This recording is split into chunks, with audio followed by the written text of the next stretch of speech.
حضرت عمر فاروق رضی اللہ تعالیٰ عنہ مدینے کی گلی سے گزرے ہیں، امیر المومنین ہے، مدینے کی گلی سے گزر رہے ہیں،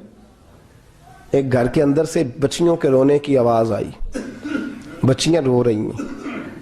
اور بچی اپنی ماں سے کیا کہتی ہے؟ کہتی ہے اماں ابو بکر تو اب انتقال کر گئے،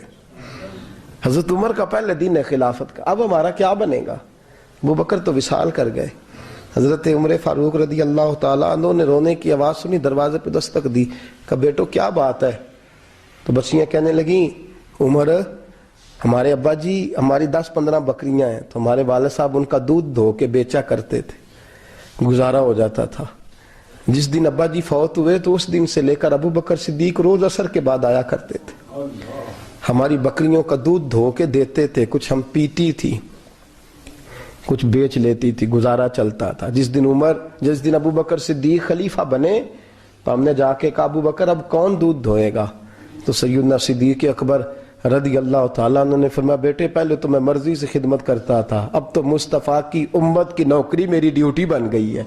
تو میں آؤں گا۔ بچیاں رو رہی ہیں، حضرت عمر کو بتاتی ہیں، کہتی ہیں ابو بکر چلے گئے ہیں تو ہم پریشان ہیں، یتیم ہیں، لاوارث ہیں، بھائی کوئی نہیں، کون آئے گا، کون دیکھ بھال کرے گا؟ حضرت عمر فاروق گھٹنوں کے بل زمین پہ بیٹھ گئے، ان چھوٹی چھوٹی بچیوں کو سینے سے لگایا،